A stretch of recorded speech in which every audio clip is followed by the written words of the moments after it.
Hello बच्चों, let's read this question. A simple harmonic oscillator with a time period of 2 seconds is subject to damping so that it loses 1% of its amplitude per cycle.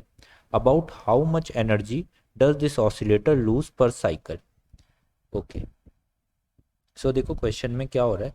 Question में आपका एक oscillation का case है और ये harmonic oscillator जो है ये डैम्पिंग को फेस कर रहा है। तो इसका मतलब धीरे धीरे इसका जो एम्पलीट्यूड है वो स्लो डाउन हो रहा है, मतलब कम हो रहा है। Let's say this is your object, ये इसकी मेन पोजीशन है और ये पहले इसकी एक्सट्रीम पोजीशंस थी, इनके बीच में ये ऑसिलेट कर रहा था, राइट। अब क्या हो रहा है, डैम्पिंग की वजह से धीरे धीरे इसका जो एम्पलीट्यूड है वो कम होता जा रहा है। और अगर ये ऐसे ही डैम्पिंग इस पे लगती रही तो एक टाइम आएगा कि इसका जो ऑसिलेशन है वो बंद हो जाएगा और ये मेन पोजीशन पे ही आके रेस्ट में खड़ा हो जाएगा, ठीक है। सो वो पूछ रहा है इसका, उसने क्या दिया हुआ है, टाइम पीरियड दिया हुआ है ऑसिलेशन का, वो है 2 सेकेंड। और वो कह रहा है कि हर एक साइकिल के बाद उसका जो एम्पलीट्यूड है वो कितना कम हो रहा है। जो एम्पलीट्यूड है वो हर साइकिल के बाद डिक्रीज कर रहा है 1% से, ठीक है।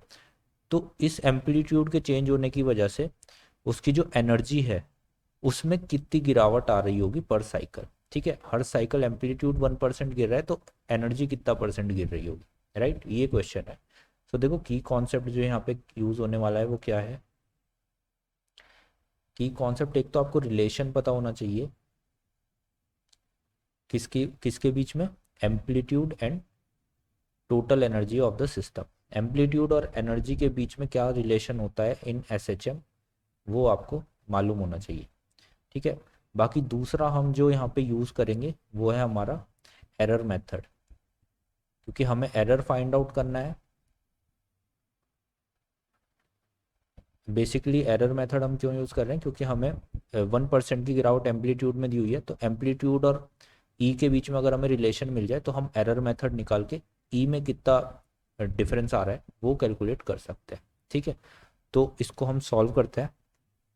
देखो सबसे पहले जो हमारा रिलेशन होता है वो क्या होता है, हम टोटल एनर्जी हमें पता है एसएचएम की कितनी होती है, हाफ के ए स्क्वायर, ठीक है। ये रिलेशनशिप होता है हमारा, ये है आपकी ई टोटल, यानी जो आपकी मैक्सिमम एनर्जी, क्योंकि एनर्जी आपकी कंजर्व रहती है पूरे एसएचएम में, ठीक है। आपकी काइनेटिक और पोटेंशियल एनर्जी एक दूसरे में इंटरचेंज होती रहती है। तो ये ई टोटल की जो आपकी वैल्यू होती है वो होती है हाफ के ए स्क्वायर। इसमें के भी आपका कांस्टेंट है, ए भी आपका कांस्टेंट रहता है, तो ये एनर्जी भी आपकी कंजर्व रहती है। लेकिन इस केस में क्या हो रहा है, आपका एम्पलीट्यूड चेंज हो रहा है जिसकी वजह से आपकी ये एनर्जी भी चेंज हो रही होगी। यहाँ से आप देख सकते हो कि जो आपकी एनर्जी है वो डायरेक्टली प्रोपोर्शनल है ए स्क्वायर के। सो अगर आपका एम्पलीट्यूड गिर रहा है तो यानी आपकी एनर्जी भी कुछ ना कुछ लॉस हो रही होगी, उसी लॉस पर साइकिल को हमें कैलकुलेट करना है। तो यहाँ पे हम अपना एरर मेथड अगर लगाएं तो delta E total upon delta E upon E is equal to कितना हो जाएगा, ये इधर कांस्टेंट है आपका हाफ, तो इस पे कोई लगाने की ज़रूरत नहीं है। के भी बेसिकली आपका कांस्टेंट है, अगर आप इस पे लगाओगे डेल्टा के बाई के तो ये भी ज़ीरो ही हो जाए, क्योंकि इसमें कुछ भी चेंज आपका होना नहीं है, ठीक है। प्लस ये जो आपकी पावर है यहाँ पे मल्टीप्लिकेशन में आ जाती है, delta A by A, right. तो ये आपकी इक्वेशन बन जाएगी। इसको हम सॉल्व करते हैं डेल्टा ई के लिए।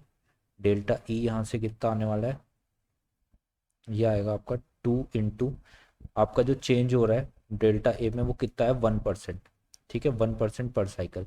तो 1% को हम कैसे लिख सकते हैं, 0.01 of A by A, right. So A से ए हम कैंसिल आउट करेंगे तो डेल्टा ई की वैल्यू यहाँ पे कितनी आ जाएगी, ये आ जाएगी 0.02 ऑफ ई। तो यानी आपकी एनर्जी का लॉस पर साइकिल कितना हो रहा है, 0.02 ऑफ ई।